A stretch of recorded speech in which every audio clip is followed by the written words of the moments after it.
Денеска завршуваат веќе подготовките за нашето годишно собрание. Утре ќе се одржи во 20 часот во големата сала на Културниот дом.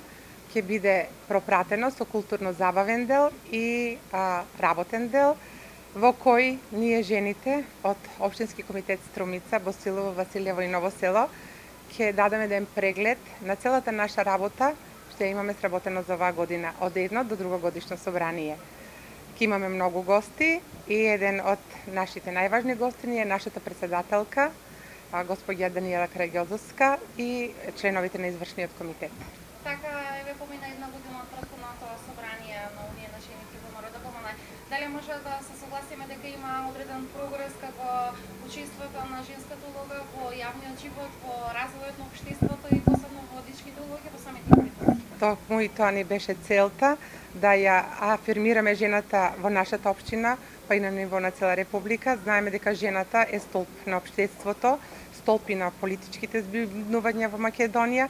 Меѓутоа, една од најважните улоги како што ја потенцираме на сите наши предавања и трибини, жената мајка, жената сопруга, жената главен двигател во своето семејство. Работевме цела година.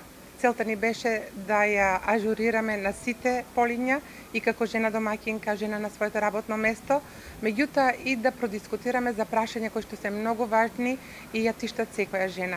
Дали се однесува за болести, за деца, за проблеми од правен карактер, од здравен карактер. Значи, сите тие теми беа опфатени во оваа цела година. Уште поважно е тоа што се направи еден напор да се посетат трибините и ни беше многу мило што беа многу посетени. Дружењето меѓу жените беше огромно и заинтересираноста за следната трибина беше веќе унапред покажана. Знаеме дека на тој начин жената излегува од домот и покажува една друга активност, дека не е само жена која што ги исполнува своите обврски во својот дом, туку може да даде многу повеќе на друго поле. Нашата жена е докажена, македонската жена е многу вредна и на тој начин дружењето меѓу себе, помошта меѓу себе да многу резултати. Се среќававме на сите полиња, се среќававме не само на трибините, се среќававме и на хуманитарните акции, посета на болни, дружење кога се работеше за нашите деца. Се створи едно огромно пријателство. Жената како што може да се дружи со друга жена, да си помогне меѓу себе, ги минува сите бариери и јас сметам дека на ваков начин на одржување на нашите трибини помогнавме да и меѓусебно повеќе се запознаеме.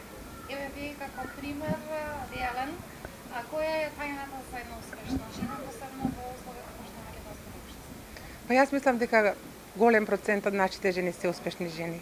Пак е нагласам, македонската жена е многу вредна и многу посветена на своето семејство. Сигурно се разликуваме од многу други западни земји. Им треба да учат од нас што значи семејство, што значи пожртвуваност, да се грижи за своите деца и своите најблиски, до максимум да се трошиш, а да не ти е мака. И мислам дека не само жената што е во работен однос, туку и жената домаќинка е успешна жена. Ако на прав пат извадиме децата, семејството, мажот, мислам дека поголем број од жените во нашата општина се успешни жени, па и жената земјоделка. Бидејќи на моите трибини, на трибините кои што ги одржуваше Унија на жени на ВМРО ДПМН, имавме голема посетеност и од жената од село. И ни беше многу мило кога ги остава или ги завршува своите работи на поле и е присутна во културниот дом да ги слуша нашите трибини, се јавува по телефон, комуницира со нас, бара совети и дава совети, бидејќи ние една од друга можеме многу да научиме. Освен што ќе бидат прикажани резултатите вечер на утре на годишното собрание, треба и да ги очекуваме и во континуитет активностите што мината година до утрешното собрание ќе се случуваат. Нешто ново имате во план во агенда? Да, значи утре на кратко ќе биде прикажано што е сработено со видео слайдови, можеме да се пофалиме, работевме многу. Ќе имаме културно-забавен дел во кој исто ќе учествуваат жените, ќе имаме гости и мажи, бидејќи сите овие заеднички активности жената може да ги спроведе секако со помош и на мажите во нашето општество.